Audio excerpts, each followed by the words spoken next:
Em nome do Pai, do Filho e do Espírito Santo. Amém. Amados irmãos e irmãs, é com muita alegria que nós estamos aqui para juntos estudar o Evangelho que a Igreja nos apresenta para esta sexta-feira, dia em que nós celebramos a memória dos santos Timóteo e Tito. O Evangelho desta sexta-feira se encontra lá em Lucas capítulo 10, versículos de 1 a 9, que nos diz assim: Naquele tempo, o Senhor escolheu outros 72 discípulos e os enviou 2 a 2 na sua frente, a toda a cidade e lugar onde ele próprio devia ir. E dizia-lhes: A messe é grande, mas os trabalhadores são poucos. Por isso pedi ao dono da messe que mande trabalhadores para a colheita. Eis que vos envio como cordeiros para o meio de lobos. Não leveis bolsa, nem sacola, nem sandálias, e não cumprimenteis ninguém pelo caminho. Em qualquer casa em que entrardes, dizei primeiro: a paz esteja nesta casa. Se ali morar um amigo da paz, a vossa paz repousará sobre ele. Senão, ela voltará para vós. Permanecei naquela mesma casa, comei e bebei do que tiverem, porque o trabalhador merece o seu salário.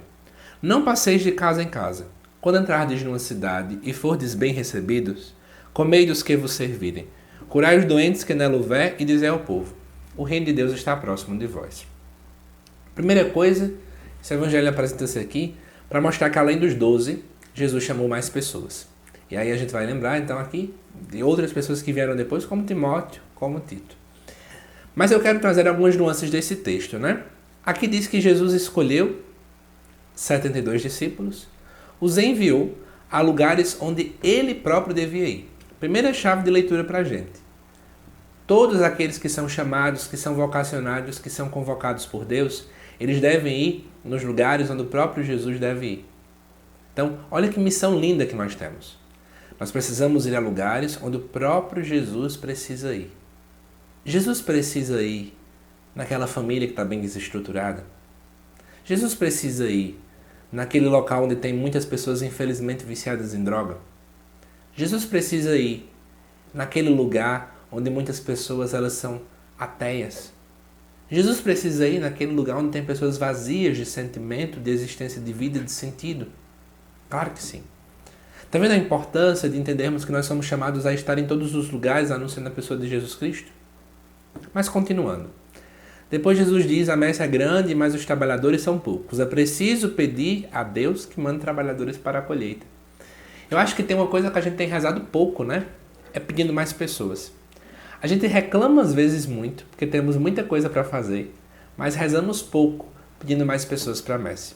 Acho que a leitura acaba clareando um pouco sobre isso para a gente. E aí, o próprio Jesus fala: eu vos envio como cordeiros para o meio dos lobos.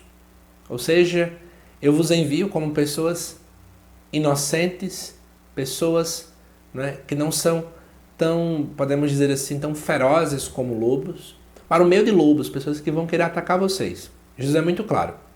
E ele vai dizer: não levem bolsa, não levem sacola, não levem sandálias, ou seja, não levem muita coisa, não se confiem nos objetos, mas confiem naquele que vos envia.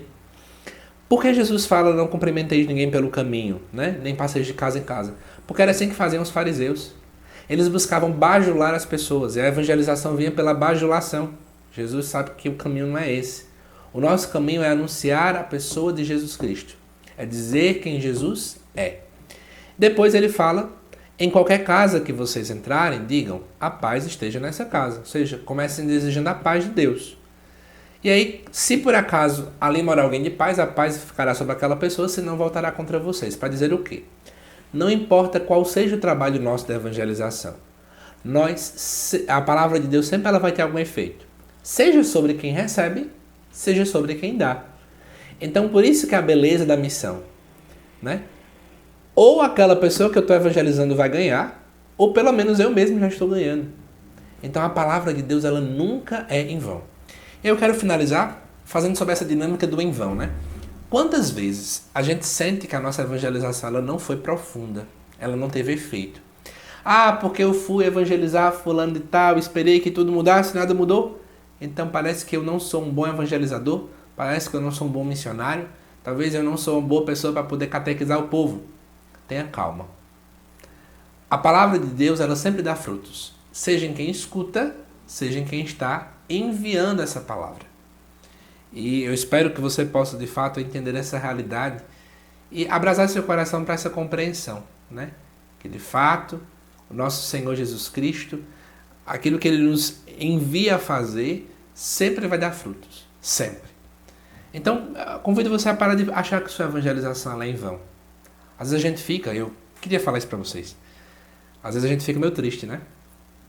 Meio depressivo, meio para baixo, meio frustrado. Ah, eu acho que é eu que não sei evangelizar. Mas tenha calma. Deus está no controle. Nenhuma palavra ela volta sem fazer o efeito devido. Repito, se não for no outro, é pelo menos em você. Que Deus te abençoe, amado irmão e irmã. Te aguardo nos próximos vídeos aqui do canal. Até mais.